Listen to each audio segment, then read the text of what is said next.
our channel. இன்னைக்கு நம்ம பார்க்க போற ரெசிபி பிரியாணிக்கான கத்திரிக்காய் கட்டா ஆர் கத்திரிக்காய் கிரேவி. இது ரொம்பவே டேஸ்டியா சிம்பிளான மெத்தட்ல எப்படி செய்யறதுன்னு இந்த வீடியோல நம்ம பார்க்கலாம். நான் வந்து இன்னைக்கு 4 பச்சை கத்திரிக்காய் எடுத்துர்க்கேன். உங்களுக்கு எந்த கத்திரிக்காய் கிடைக்குதோ அதை எடுத்துக்கலாம். இந்த சைஸ் 4 கத்திரிக்காய்க்கு நான் வந்து ஒரு வெங்காயம், ஒரு தக்காளி, 2 பச்சை மிளகாய் நடுவுல கீறி வச்சிருக்கேன். கொஞ்சம் கருவேப்பிலை, தேவையான அளவு உப்பு, கத்திரிக்காய் கட்டாக்கு தேவையான அளவு எண்ணெய் எடுத்திருக்கேன்.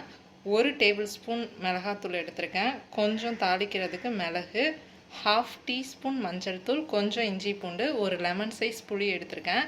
இப்போ நம்ம வந்து கத்திரிக்காய், வெங்காயம், தக்காளி கட் பண்ணி வச்சுக்கலாம். புளியையும் கரைச்சி எடுத்துக்கலாம். லாஸ்ட்டில் உங்களுக்கு ஒரு சீக்ரெட் இன்க்ரீடியன்ட் சொல்கிறேன். இந்த வீடியோவை ஸ்கிப் பண்ணாமல் பாருங்கள்.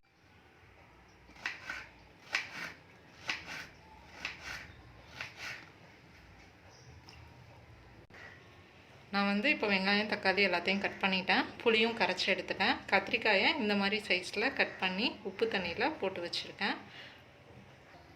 அடுப்பில் நான் ஒரு ப்ரெஷர் குக்கரை வச்சுருக்கேன். அதில் ஒரு 4 டேபிள் ஸ்பூன் கிட்ட எண்ணெய் ஊற்றிக்கிறேன்.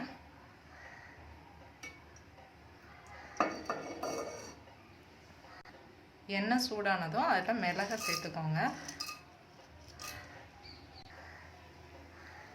மிளகு இப்போ நல்லா பொரிஞ்சிட்ருக்கு. இப்போது வெங்காயத்தை ஆட் பண்ணிக்கோங்க.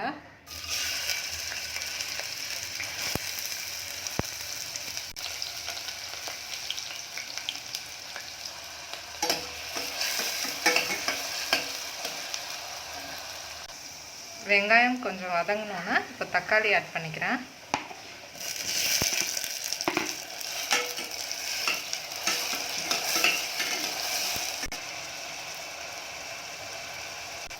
இப்போது இஞ்சி பூண்டை போட்டுக்கிறேன். இஞ்சி பூண்டு வதங்கினோன்னா பச்சை மிளகாயும் கருவேப்பிலையும் போட்டுக்கோங்க.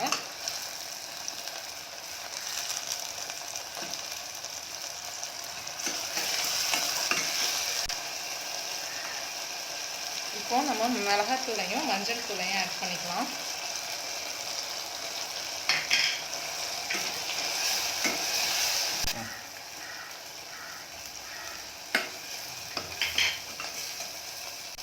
அப்புறம் நம்ம கத்திரிக்காயை ஆட் பண்ணிக்கலாம்.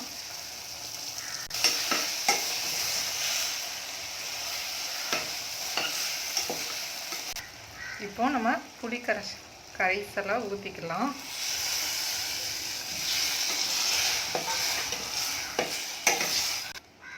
தேவையான அளவு உப்பு ஆட் பண்ணிக்கோங்க.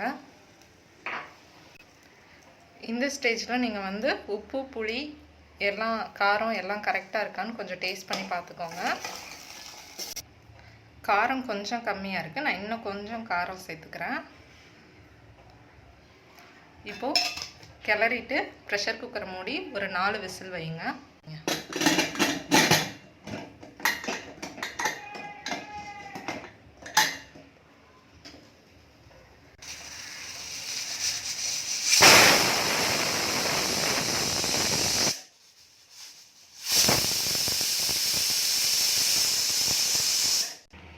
இப்போ 4 விசில் கிட்ட வந்துருச்சு.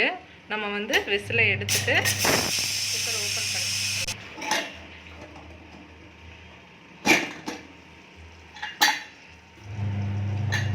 இப்போ நம்மளோட கத்திரிக்காய் கட்டா ஆர் கத்திரிக்காய் கிரேவி ரெடி ஆயிடுச்சு.